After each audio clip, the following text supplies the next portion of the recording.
at the OSU Extension Building. Uh, Commissioner Cartwright, would you say the prayer? Mr. Hudson? Yes. Oh, Heavenly Father, thank you for bringing us together today safely. Please look over us during this meeting and grant us the wisdom and courage to make decisions that will bring your blessing. Amen. Pledge allegiance to the flag of the United States of America and to the republic for which it stands, one nation, under God, indivisible, with liberty and justice for all. Thank you.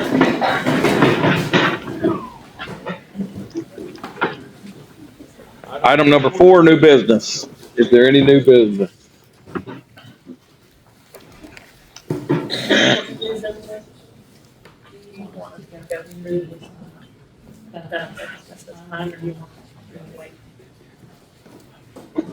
Is it on the agenda? Is Global Lock on the agenda? Do I need to bring it in as business? If it's not on the agenda, we're not going to go over it. So Yep. I brought those, try to use them all here, benefit the county, and then those, get them in and do this, introduce it.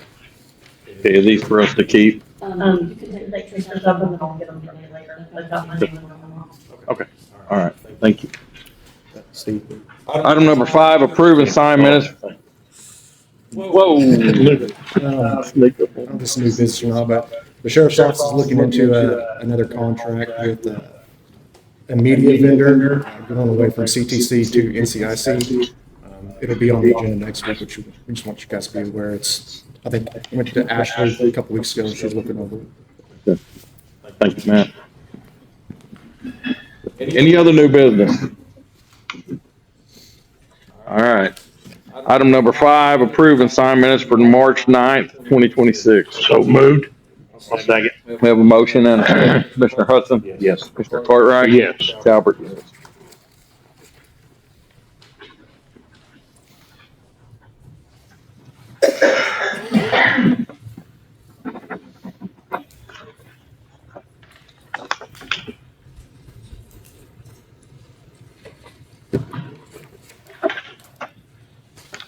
Item number 6, approve blanket purchase orders. I'll make a motion to approve. I'll second. We have a motion and a second. Commissioner Hudson? Yes. Commissioner Cartwright? Yes. Talbot, yes. Item number 7, audit and allow purchase orders for payment.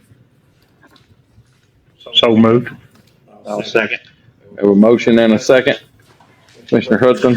Yes. Commissioner Cartwright? Yes. Talbot, yes.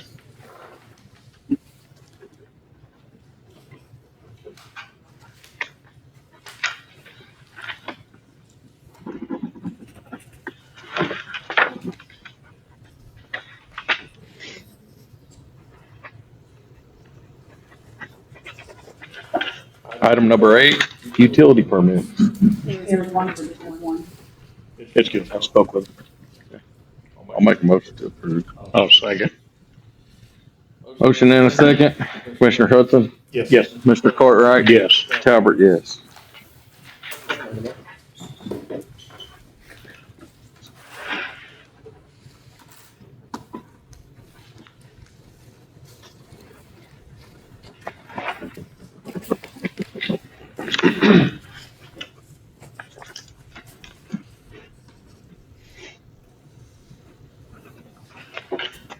Item number 9, board discussion of possible action to approve invoice for Craig County Detention Center in the amount of $875 for the month of February 2026, juvenile detention for the sheriff's office.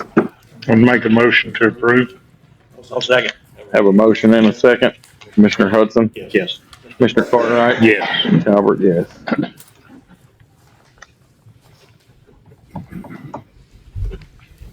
Spell my name, you know?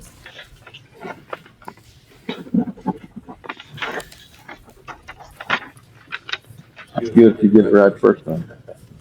It's got the initial in it.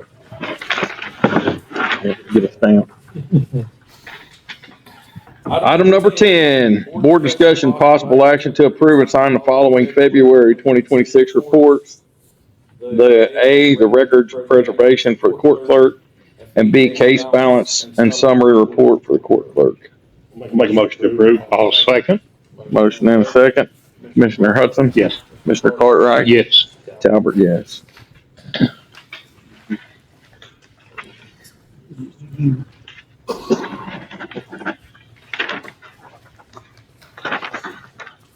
It's just me.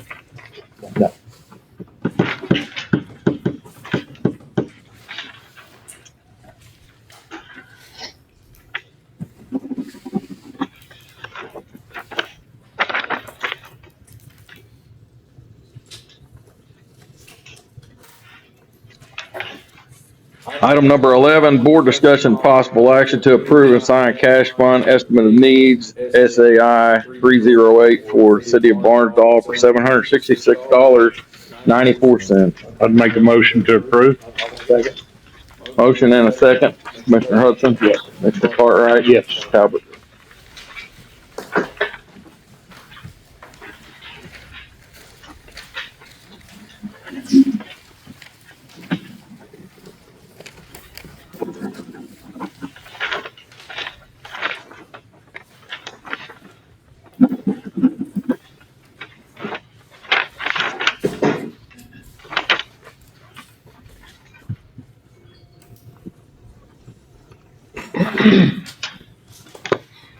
Item number 12, acknowledge invoice GML 2026 OCIA 006 from Gimmel LLC in the amount of $2,747.76 for final payment from OCIA to be paid from OCIA Professional Services ending in 2020.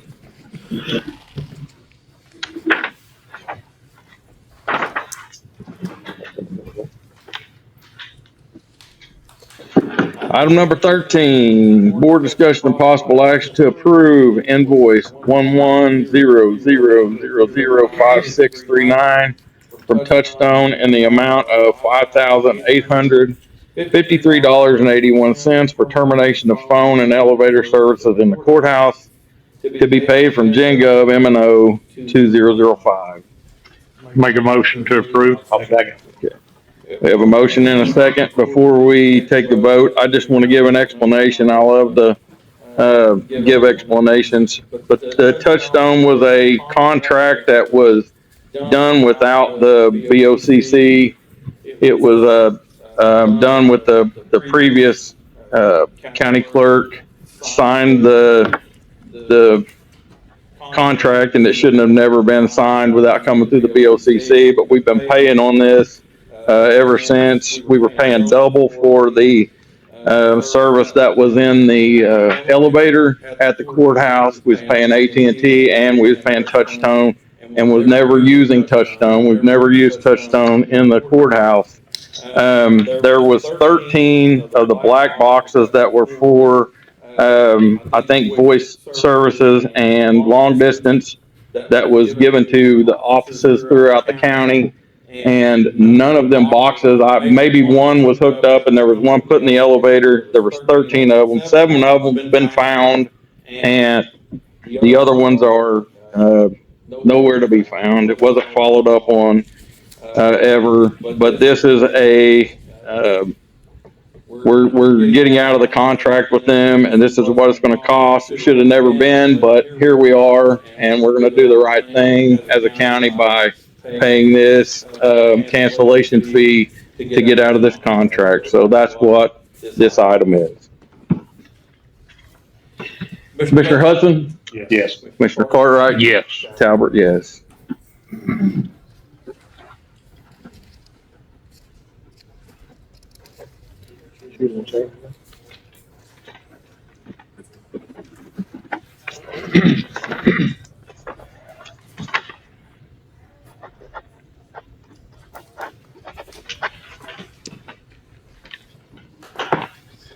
Item number 14, Jim Warren and Mindy Haney with Grand Lake Mental Health presentation on applying for grant that will allow 2 mental health experts to work at the sheriff's office.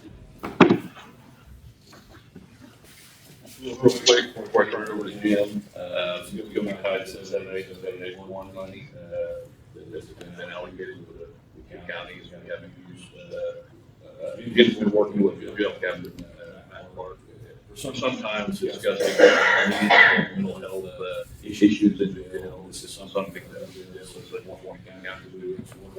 So we're going to educate you really well on that. So thank you. Could you state your name, sir? James Waring. All right. I'm Jim Waring. I'm the law enforcement engagement director with Grand Mental Health. We're the community care behavioral health center. Covers northeastern Oklahoma. We cover 12 counties, Osage County included.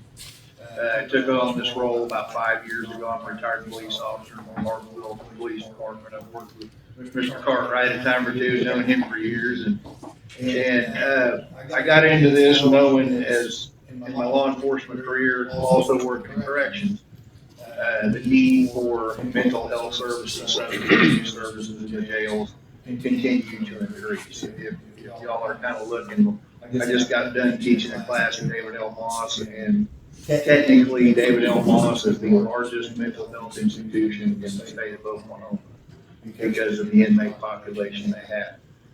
Osage County is really a different kind of county in the fact that, number one, it's the largest area in the state of Oklahoma countywide, but it also encompasses a whole lot of the Tulsa area, the Tulsa metro area. And then with the casino issues, the sheriff's department is dealing with all sorts of different types of mental health issues, substance abuse issues that most rural counties don't ever deal with. The jail capacity just continues to grow. There's a lot of frustration on how do we manage and maintain these individuals. Also with the Oklahoma Forensic Center, when someone is deemed incompetent, they'll basically stay in the jail and be housed there. It could be any more indefinite, it's up to a year to get fed in Veneta. The toll it's taken on the sheriff's department, the staff, just the cost and everything else just continues to grow. 3 years ago, I started out what was called certain members who ride full-time with Bartlesville Police Department. I've also got members that are in Washington County Jail who work full-time with the staff.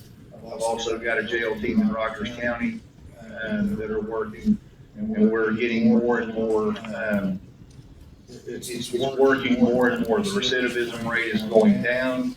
We're trying to get these individuals who do get released from jail hooked into programs like substance abuse, getting maintaining medications and things like that, follow-ups. And it's really showing a huge difference in improvement. We also started a jail program in Delaware County. They have limited resources. I've got one care coordinator in the jail, and it's already made a huge difference. So what we're trying to do is with the 781 funding that the county has is put 2 care coordinators in the jail. Plus, hopefully, if we have enough money, also take up the cost of some of the medications that are being used to maintain some of these individuals. These staff will work directly with the jail staff, doing a lot of de-escalation, trying to get it where a jailer can do their job as opposed to spending all day long trying to keep someone, calm in the jail where they can maintain them. Also hooking them up to programs, trying to figure out what they can do when they get out. Conditional releases, say if the DA's office says we will do a conditional release if this individual cooperates on a program like rehab or something, but we can get them right in to that program. The effects that it has on the staff and the jail population is going to be tremendous. Also, the liability is going to go down a lot because you will have a mental health professional in the jail monitoring these individuals the whole time. Then if need be, we've also got them cross-trained where if there's something out in the field, the deputy needs one of these staff members to jump in the car with him, help de-escalate something, lower the use of force, all those types of things. They're kind of they can do just about anything that the department needs them to do. We'll train them up to do so. So, if you have any questions, I know I went through a lot of stuff. Jim, before you step down, where does 781 money come from? So, if y'all remember state question 780, which what it did was it said, okay, we're gonna take all possession charges and we're gonna put them into a misdemeanor, we're gonna try to decriminalize. They also did 788, medical marijuana, if you remember that time. So 781 was all the money that we saved from incarcerating individuals in the prison system. We're gonna put into mental health. Well, if you remember, Charlie, for years, there was not a dime that went into it. So when the funding finally kind of came, each county, depending on population, got an amount every year that's that. And so Osage County has 3 years of funding that's sitting there for mental health and primarily law enforcement for the legal aspect of court programs and things like that. That's what we're trying to connect with Osage County with doing this program. So this program, will be funded just from that, 781. Thank you. Does anybody have any questions, or you guys have anything else that you wanna present? How much funding would that amount? The total, I believe, is around, so each year, there's, I think, been about 160 that have been put, and it's set. It's never been asked for in Osage County. And so Washington County, they have a full program. They have a therapist, they have a care coordinator, 2 care coordinators, and a recovery support specialist, and they also have medication.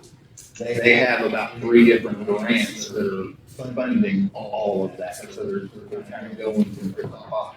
Osage County has one, and so we're trying to do the most effective, get the biggest bang for the buck with the funds we have and make sure that we don't just, clear it all out right off the bat. We want a 3-year program to see if we can make this where it shows a significant improvement. And so you have to apply, and so the grant that the county has one money. Yes, you have to, each county has to apply, all 77 counties got an amount for the last 3 years depending on their population. So let me ask this, on the application process, we're just submitting an application from this right here. And, I mean, is it a pretty big process, or? Actually, if you've ever dealt with, there's a couple of things. There was the opioid abatement grant, which was there, and that was the most difficult thing I think I've ever seen in my life. This one is fairly simple, believe it or not. Our grant writer and administrator will sit down with the sheriff and everything else, get all the information we need from the jail staff, put it to paper, and then once we actually do an MOU between Grand and the sheriff's department, and then get that application, what we've been told is a simple, submit the application, make a phone call, and then you'll get it. It's not nearly as rough as the other one. If you have any other questions, we'll get them at Citizens Input. We're not gonna kind of, so. Just to clear up, what he's looking at is 2 services. Technically, we have to have one there day, during the day. You know, at night, we're dealing with inmates that are limited time because of lights out. So during the day, we've got a professional there. And one of the big things that really has our attention is on the back end, trying to help with the psychometric absolutely out of this world. I mean, what was some of the pricing that we're doing right now? Well, so there's a long acting, and Rachel can help me, she's way more technical or clinical than I am. But there's a typical medication we use called Invega. And it's a long acting, it's about 2 to 3 months, and especially for someone who is schizophrenic or extreme psychosis, it works very, very well. But for the last time I saw our cost, grants cost as a 501c3 nonprofit is around $1,700 just for one injection. And so it's, yeah, the cost on that is extreme, but it works really, really well. You know, and it makes it where people can maintain, and, you know, there's a possibility of competency restoration and things like that down the road that we're hoping we can get into. Once we apply for this and just say that the county's portion runs out, what happens from that point? We hope that, my personal goal is what I'll tell you, is I'm hoping that the way these programs are taking off and showing the effectiveness, and long term, it's cost effective. Every time you put somebody in your jail, it's costing taxpayers money with food, care, and everything else. So I'm hoping we have a long enough time that the state opens their eyes and sees that the 77 county jails are struggling tremendously, and that we keep going with that. That's what my hope. And I know that probably wasn't a great answer. Washington County has already told me that if it works well enough, they're gonna find funding regardless. I couldn't take my staff out of that jail. I'd have the sheriff arrest me because they are so happy and they've all bonded together and the programs are working. So I'm gonna tell you one last, my name's Corey Carolina, I work in regional operations. And so one of the other benefits is that we're gonna be able to help individuals who are being released, come back into the council. We have a clinic here in Huntsville. And so we'll be able to help them get, team, we'll be able to help them, with things that they need, like if they have issues with substance use or mental health. We'll have a team associated with them to help them throughout their journey. So they'll have a therapist and other individuals that will help them throughout their journey, and we'll keep them, from having a recidivism thing. And so that's a huge benefit, having a team of individuals we can talk to at any time, as well as our crisis unit. You know, we have to talk to them in case we run into any issue over the evening, on weekends, on holidays, we'll have a team that's available. So that's another huge benefit, keep people from coming back to jail. Do we have any other questions from the board? No. I'll entertain a motion.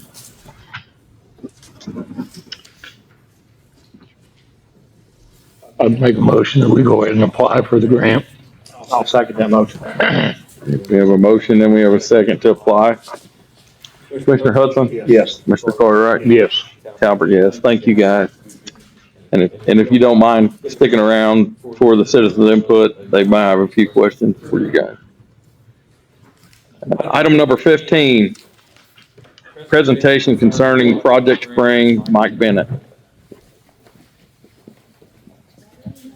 And I'll just say, Project Spring came last week, spoke with us, gave their side of the data center.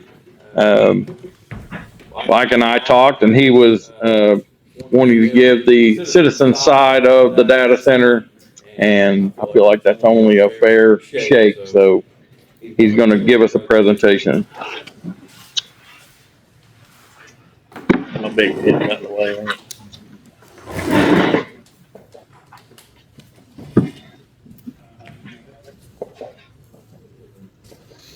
Can everybody see over Anthony's head? I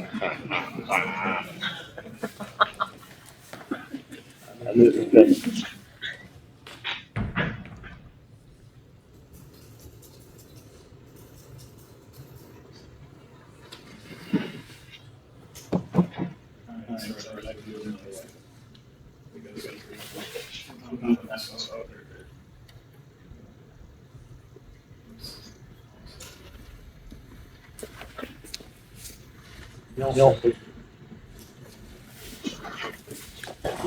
Most of it's gonna be oral. All right. I promise not to take you terribly long. If you guys want to recess or anything before I start, I'll be short. All right. How short? Oh, I will. I'll make plenty of noise. Just kidding, Mike.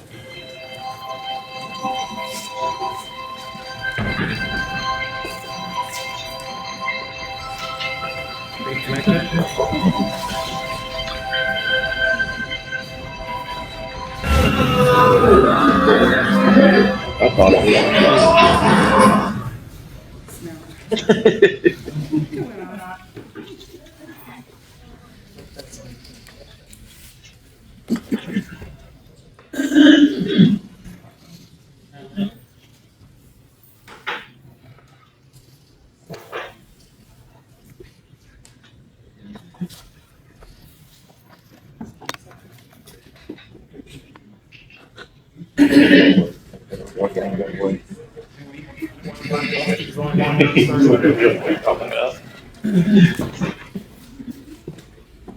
Thank you for taking a few minutes today, allowing me to speak. It is an honor to be here. I want to share some data science with you guys. As Steve said, this was something I wanted to be up here last week to be able to speak on behalf of citizens against the presentation CC. Unfortunately, I couldn't get out of work.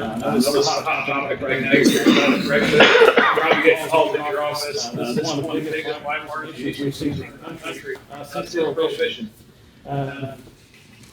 My family is a fifth generation, soon to be sixth generation cattle producer in southern Osage County.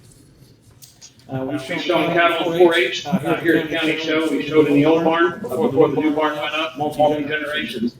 I would like to start off by making it very clear that there is no current agreement or official plan that is publicly available and in place with Google and the city of Sand Springs. What I mean by that is everything that they presented to you up here and presented to the city of Sand Springs is what they state they intend to do in phase one. For example, air cooling instead of water cooling. Nothing has been approved, and nothing is set in place with a legally binding and executed agreement. There's an example of some air cooling that I wanted to show you. And that was the video. I'm going to play it for you. So when I talk about this at the property line, I talk about this is going to be 65 decibels.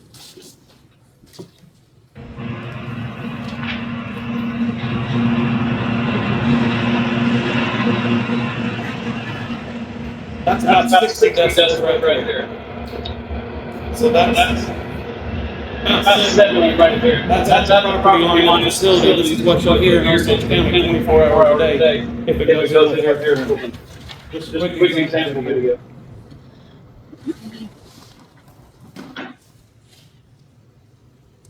That's the difference between air cooling and water cooling as far as sound goes.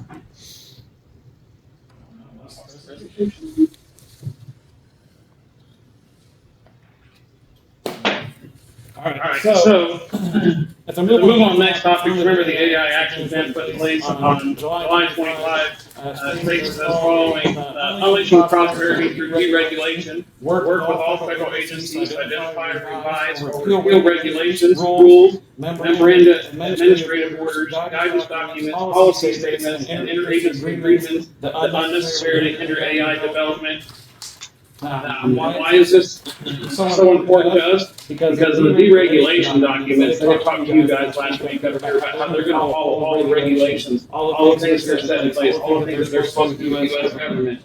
In July of 2025, that documentation was released. That released from that liability that said, hey, work with the EAA, work with the EU, work with all of our government.gov agencies to try and eliminate these red tape practices that are in there. Why is this property so important? Why are they fighting so hard? PSO, largest single-use customer as of November of last year was 1,000 megawatts. When I talked to Mr. Rojas, who is a person who addressed the public with PSO, he stated that this property would be about half, this facility would be about half that size, which is about 500 megawatts. So PSO's second single largest use customer. On this property where they intend to put this thing, there is a 325 kilovolt line that will be able to power the initial phases of this. Sand Springs also has a 3% PSO franchise agreement, and they need Sand Springs involved to provide this power. Without Sand Springs' involvement, they can't provide this power. That's why they annexed property the way they did, because without it getting power was problematic. On the issue of power, Google stated they would cover infrastructure costs as related to electricity. In November of 2025, PSO submitted a request for $1.2 billion rate hike that will affect customers by $10 a month if approved with OCC. They've also since then issued a request for an additional $25 a month rate hike, that puts PSO customers' rates at $35 a month increase. The talking point on energy costs for Google is this to bring citizens more reliable access to energy. My talking point is this is them not covering their share of the costs they said they were covering this meeting last week. Due to time constraints, I'm only scratching the surface of energy. There are some other concerns that I'm not addressing today, like Oklahoma has the law behind the meter law that allows them to produce and supply energy tax-free. They also have energy system, or battery system called TES system, which is a battery energy storage system that can trade energy on the negative, store and resell to the grid later for profit. But I'm not going to dig into these for time's sake. Have questions on that, I'm happy to talk to anybody about it. As far as water usage goes, Kate talked about water and septic requirement, and I always say detail matters. I go back to their use of the phrase phase one construction will be air cooled and not water cooled. The proposal documents were presented to the city council depicted phase one as an office space, and that certainly can be air cooled. However, with high humidity and heat Oklahoma summers, I do find it truly hard to believe that future growth phases that will include server and computer facilities will be able to adequately cool with only air coolers. Frontier was able to attain a water usage report on the Google facility prior. Last year, they used 1.2 billion gallons of water. We know Skytube Lake is tapped for water usage resource on this project. I think it's important to know that Skytube Lake holds 105 million gallons of water. So they're looking at 10% of that water usage if they maintain what they're doing prior. On the treatment side, the local municipality can treat up 3.1 million gallons of water per day. They're currently treating 1.63. If they stay on track with the water usage like they are prior, they're going to need to treat a little over 3.3 million gallons a day, with the ability to treat 3.1. Where are they going to ship all the water to? They said they would be sending wastewater to Sand Springs via the sewer system. I'm sure you're well aware, Steve, in your district. There is no sewage line on Highway 97 going back into Sand Springs. That's an area of 68 miles from the nearest sewer system. I asked who's going to cover the cost of these sewer lines. Google going to cover that with their infrastructure costs like they stated, or will the municipalities and the citizens of Southern County pay for that? Kate also said they will adhere to the restrictions and guidelines as applied to that. That's in the executive order, that's been wrapped. I want to wrap up today with a quick discussion on ad valorem and tax discussion. Google keeps calling this our golden ticket for the city, for the area, and of course for the school system. That's a great selling point for the kids, right? I think it sounds really familiar. We've heard the same sales pitch with the lottery. We heard the same sales pitch with the turnpike and with the marijuana industry. They all came to town promising us a golden ticket. Tax breaks and incentives are huge for the data centers. Jay Scheider and Martin Roberts with the Oklahoma Commerce provided quick access guide, overall guidance from the state of Oklahoma that shows sales tax exemption, Bitcoin mining sales are tax exempt, property tax exemption, and a cash rebate quarterly on payroll for them. The most important one to me is property taxes, also known as ad valorem. I think Ed Clinton can verify the exact number, but at least 80% of ad valorem, I think the actual number is 86%, can verify, goes back to schools from our property taxes. Each year, Oklahoma Tax Commission publishes a report for exempt manufacturing reimbursements. The purpose of this report is to express claims against ad valorem reimbursement fund for the loss of revenue due to the exemption of sales tax. Simply put, this is the money paid back to counties from the general fund of the state of Oklahoma to cover for the lost tax revenue extended to business. This is another example of Oklahoma's covering the expense for data centers. This was designed to bring manufacturing to Oklahoma, but currently our largest user of this program is designated as computers, and makes up 42% of the total reimbursement program.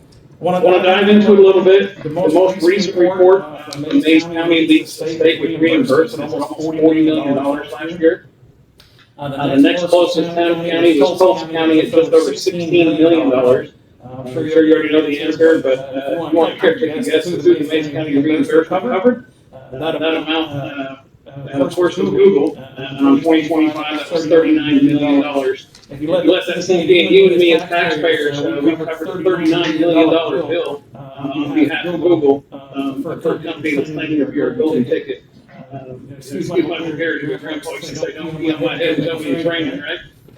So how does this relate? Google offers the most schools $1 to $2 million each year. They are not expanding or under construction on their facility. This is under a pilot program which stands for payment in lieu of taxes. Charlie, you've heard your generous one-time payment offer for Anderson School / Google. Oh, yes. Let's break down the ad valorem taxes. In prior school districts, we go with an easy number of 80%, $39 million for last year. That number is $31 million. That means that Google was paying their full amount of taxes. Prior schools received over $31 million last year instead of their $1 to $2 million offer to get out of the pilot program. That's a pretty significant difference. In addition, if you look back at the report from 2021, this report is issued every year to the state of Oklahoma. That covers the 2020 year. Oklahoma covered $40.4 million worth of taxes on behalf of Google. While this country was shut down for COVID, people lost their homes and jobs, we were still covering Google taxes instead of using that money to help our fellow Oklahomans.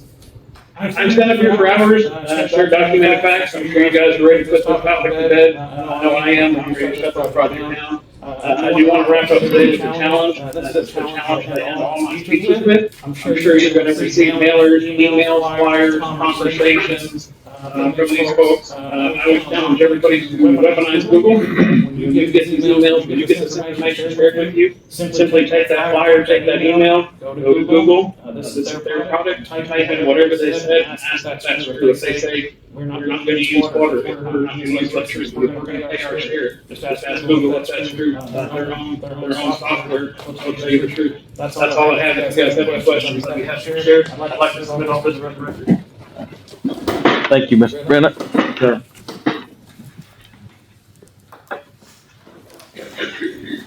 We're gonna go on to item number 16. Jennifer Mullen with AirMed Care Network. Good morning. Do you want to at the podium?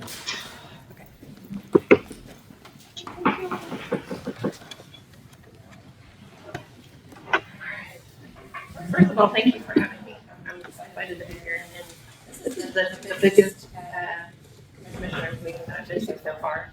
I've got 12 counties, and again, my name's Jennifer Mullen with AirMed Care Network, and I just wanted to visit with you guys about possibly having a membership for all the employees for the county. AirMed Care Network is the largest membership here for the United States and actually for the world. We are the air evac Viking helicopters. I don't know if anybody's ever seen that, or if anybody's ever known anybody that's needed to fly. It can be quite expensive, and your insurance doesn't always cover it. And I know that just with Osage being a large county, that there's quite a few commuters that probably work for the county, but also your law enforcement, and then also well, I guess fire is probably separate. Sometimes they're together, sometimes they're not. But what it would do is just go hand in hand to make sure if they're ever flown by us, that all of your employees would for sure be zero out of pocket. I know that they work together. My actual bases are Ponca City and Claremore. So both of those bases work together to help provide air ambulance service for the county of Osage. Because that's what our whole main mission is for rural people and to get the fastest possible care in that golden hour in case of an emergency, a heart attack, or anything that happens. It's an emergency situation, and especially with a lot of your smaller rural hospitals closing down. Hopefully that's not happening in Osage County, but I know it's happening throughout Oklahoma and other areas that are rural. It's just going to help get those people to the level 1 trauma, and now that Tulsa is level 1 trauma, that helps out too, not just the ones that and I did hear, I was actually at the fairgrounds this past fall, and I heard about the roads and how scary they could be. And Highway 11 doesn't have any shoulders, so it can be kind of treacherous and you need to pull over. Anyway, I kind of wish I was kind of prepared to show you a video, but I would probably have technical difficulties as well. So, just a picture in your head. That we are there, all our crew is just ready to get there, get people to trauma center as fast as possible. But like I said, with our part of it, it's just try to make sure that these people are covered financially as well. Did you guys take a look at any of our paperwork by chance? I was just gonna go over, no, okay. I was just gonna go over the different plans. There's a census plan. We have 3 different types of business plans. There's a census plan where the county would own it. And so it's kind of like a slot system. So if somebody leaves and somebody else comes in, they'll just take over right there. The county owns it for them. And then there's a group pool where the county pays for it for the employees. And then there's a payroll deduction plan where the employees can choose whether they want to actually sign up for it or not. And then if they do the payroll deduction and the group pool plan, they can either do a 1-year, 3-year, 5-year, up to 10-year plan at a time. And then you do get assistance on the multiple year plan. Well, we have 280 some employees for the county, so, just gonna save time and, say I'm pretty sure the county isn't ready for anything like this, so I would appreciate if you could just email, I mean, all of our email addresses are at the top of the agenda. Just email the commissioners, some of the information and we could look it over. And if it's something that we feel like is going to benefit the county or that we could use, then we can definitely reach out to you and go a little further into where we're at. And the payroll deduction, I want to do it that way for people to know whether they want to have it or not. We can set up a portal to make it easier on the payroll person. And then I could always be there for an enrollment. Like, yes, sir, I can do that. Make this short. Any other questions? No.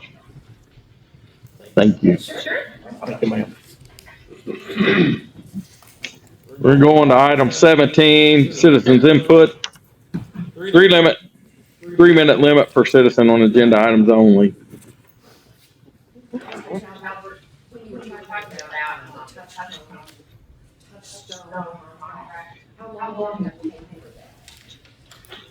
Do you know the answer to that? June of 2024. June of 2024. Till now. Thank you. I have 2 questions. I think the first one I've already got answered. Assuming that the mental health program is successful, and I'd like to see it be very successful. Will the grant cover it forever? And no county money, or is there a likely end to it, and the county will face whether or not to continue to start funding it? I think we got that answer, just a second ago, that there's 3 years built up and hopefully by the time that gets used up, there will be other funding that's coming in for that will cover it. You guys might have a better solid answer for that, but I think that's basically it. We don't have a complete answer that yes, it's going to be funded forever, but for right now we have 3 years stacked up that we can use off of, and then hopefully by then something will have taken that place. Sheriff, did you? I'll also say that if you get the employees that we employ, right, so we're going to find employees, we'll be behind employees, and so we don't have any interest in hiring people for years and getting rid of them now. So they will be on our payroll out of there when we're having the fund. So now I can't speak to the medication piece of it, but like Jim said, we're always looking for funding opportunities, helping mental health. And this is like a use case that we're building up for these 3 years. So as we close to the end of that 3 years, we'll definitely be looking for other funding opportunities. Maybe additional that we have to come back here for, but that is going to be 3 years of funding to see our program be built. And may find that that data will allow us to go for a larger grant and expand to after therapists in the county or something like that. No, I think what they're, we're not negotiating after the contract runs out. I mean, we're working off the grant, and if the grant will continue, that's great. If not, then we'll resolve the program. I don't want that to happen, but Right. we'll take on board that. We might have to dip into the Jerry Butterball Foundation.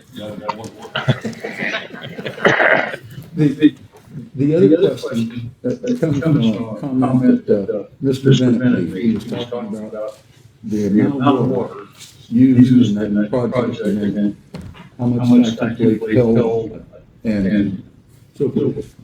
My question is to the board, do you have a comprehensive look at the lakes in Osage County and who's pulling water from them?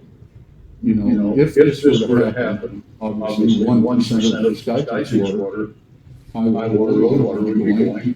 At College, I think Ian is connected. So the question is anybody giving you a comprehensive view and saying, how much water is being taken in the mid-war? The answer to that is no, but I think, Mr. Bennett might have do you have the answer to some of what's being pulled from there? So, in general, in terms, I've been so focused on this one particular lake, because it's literally my back, that's been my biggest concentration. My only hearsay I would go through was the prior facilities against that, right? So there's speculation, but again, there's no finalized thoughts, no proof. So all we do is look at what we're using prior versus what we use. And I think that it's actually closer to 10% of Skytrax Lake. So the water supply for Project Spring comes from Sand Springs, they got from Skytrax Lake, an agreement that they have with the city of Sand Springs and Sapulpa to pull water off that lake to fund this project. And then the rest of it will come from Sand Springs municipality. Between the two, they're balanced with the water over there, but they have not supplied to my request. So everybody on the city side is under NDA. They can't disclose any of those documents that were shared. I know as far as the commissioners, my conversations with them, that to my knowledge, they have not signed any NDAs on this, and because of that, they can also not get the information, so we're kind of at a loss on where they full reaches and what lakes they're gonna dig into for water source, as far as Cleveland is concerned. I'm just hoping that somebody's watching, you know. Yeah. If especially over a call, if the city of Stillwater is taking a certain amount of money, the city of Enid is connecting the pipeline and taking a certain amount of water, you know, who's got an eye on it? You know, is 10%, 20%, something that.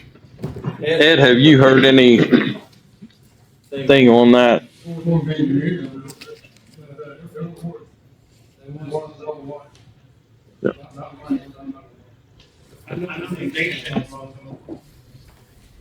I've heard numbers, but they're all over the place. Yeah. Yeah, I mean. Yeah. And Jerry used his time up for today and next week, so. Nona. The court engineer told us that Skytrax, it's been several years ago.